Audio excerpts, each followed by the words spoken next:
Welcome to the What's Happening Birmingham video podcast.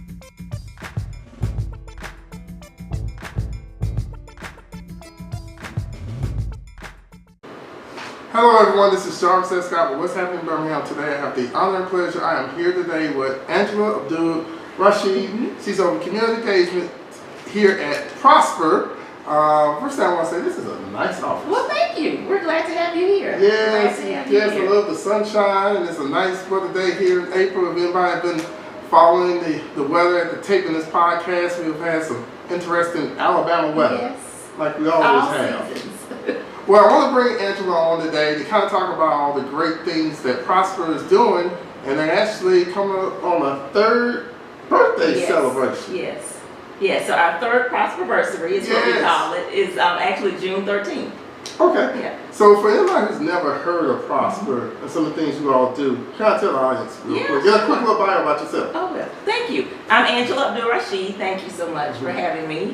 From Birmingham, I love this place, which leads me to my role here at Prosper. I left the nonprofit world and came here when Prosper started in 2021 because I believe so much in our mission and our vision, which is building the most inclusive and thriving economy in the Southeast through job creation, job preparation, and job access. So a lot of words to say that we get to do a lot of great work, particularly working with Black-owned businesses, small businesses, in the education and innovation realm, and health and tech. We get to support and fund and provide connections for organizations that are doing this great work so that our city can grow. Okay, so you're all kind of like the quarterback. We are the quarterback, the connector, yes.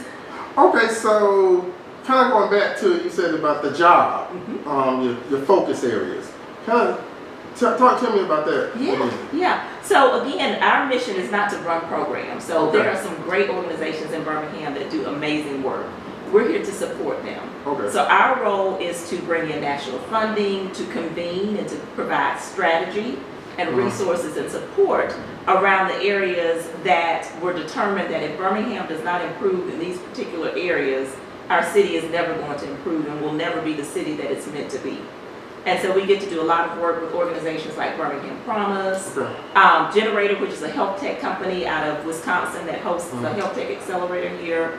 We work with several other organizations around Birmingham, Urban Impact, a plethora of other organizations that are doing great work.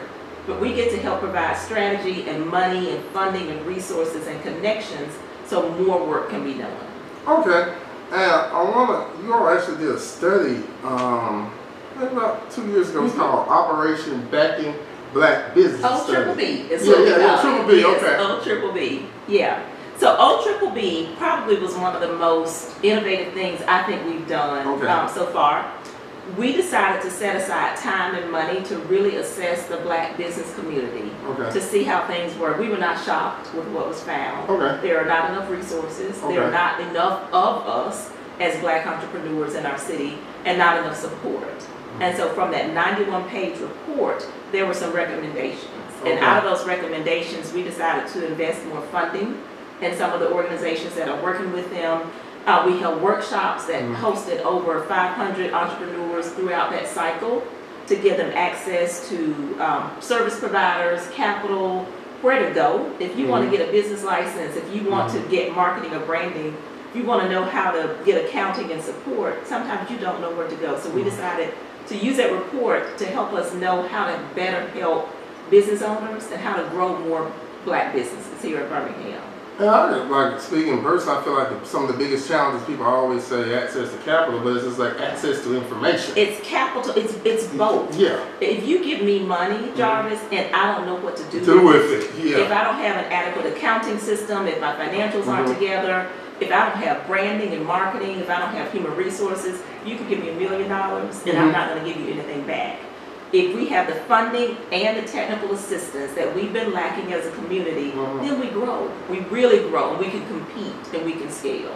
Yeah, because that next thing, I like how you said the focus of your organization is job creation. Because a lot of times you create a lot of businesses, but they be only one. Solopreneurs. Solopreneurs. We call them. Yes.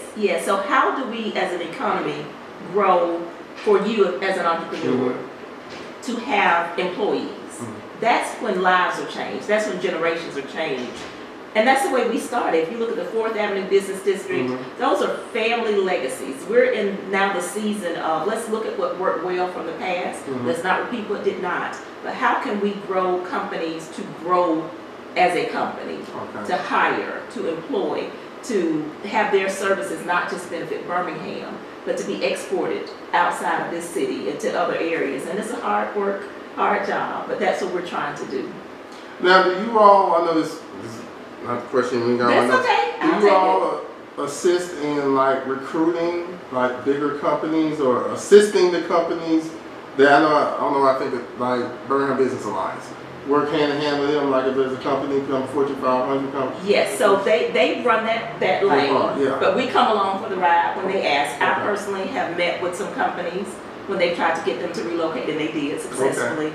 So we have the ability to step in and help when needed, because we're not running the day-to-day program. So definitely working with Birmingham Business Alliance and recruiting and hosting.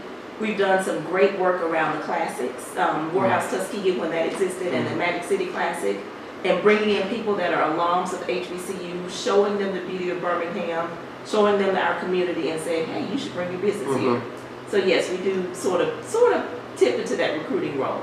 Okay, you had mentioned a minute ago about the Health Tech Accelerator. Yes. And gotta tell people how important, unless people who don't live here, we have one of the largest health systems in the country, which is spearheaded by UAB, and health kind of falls. So, because we do have UAB here in Birmingham, one of the recommendations for Prosper was to start a health tech accelerator. In our backyard, again, as you said, is a world-class health system. What is not yet in our backyard is enough Black-owned, minority-owned, small startups that are founded by people that are proportionately not in the investment world. And so we, 3 years ago, so we're in our 5th cohort now, started Prosper Health Tech Accelerator. We host 5 companies twice per year from around the country. They've come as far as California, Detroit, Atlanta. We give them $60,000 in investment, and this is an investment. This is not charity in no way, shape, form, or fashion. $60,000 investment. They go through a 12-week intensive cohort. Those companies that are viable and we think will be really good in this culture and community, we ask to stay on and give them additional funding. And so far we have had 7 companies to relocate to Birmingham. We've had 2 based out of Birmingham, but we're seeing them grow. We're seeing them getting contracts with UAB and Blue Cross Blue Shield, and it's because of this community. They feel good enough about Birmingham to move here from Detroit, to move here from San Francisco, to move here from Ohio, and that's what we're trying to do, bring in more founders into this area, because again, UAB is in our backyard, and so why not grow our own companies right here in Birmingham? And then I also feel like if you grow your own companies in Birmingham, they'll be less likely to leave Birmingham. We don't want them to leave. We welcome them with the magic of the Magic City, so they do feel at home, and they are a part of our community. I meet people that try to introduce me to people that came from our cohort. And I'm like, okay, I already know them, because they got here because of us, and that's a good thing, because they're so immersed in how welcome we make them feel here in Birmingham. Okay, so I recently saw you all was at South by Southwest. Yeah, yes. So Prosper was able to join Mayor Woodfin and several other nonprofit leaders to go to South by Southwest in Austin, Texas, EDU, the education arm of that major cultural phenomenon. And it really was to put Birmingham on display. So Birmingham, and I'm pleased to say this, was the only city that had as many representatives there in presentation and in delegation to just show people who we are, what we have to offer. And since then, we've had meetings and conversations with other people that would not have known about Birmingham, wouldn't have known about Small Magic or Birmingham Promise or Prosper or any of the other entities that were there. But being on that platform and being able to speak on that stage is letting people know what we know about our city, and now they're taking interest in who we are. Okay, I know a lot of times people mention, I guess like you say, tech is like the buzzword, but there's other types of businesses that you all work with and everything. Yeah, so we really are responsible for stewarding the whole part of the community. So health and tech, innovation around education, businesses, small businesses, black-owned businesses, women-owned businesses, all of the entities that make this city great, that if given a little bit more attention, a little bit more support, can make us even better. So we get to have our hands in several different things. Now, as you all know, this time of taking a couple of weeks, we're going to have like National Small Business Week, which kind of matriculates down to the local areas. What are you all going to be doing in the celebration? Yes, so National Small Business Week, April 28th through May 3rd, I believe it is.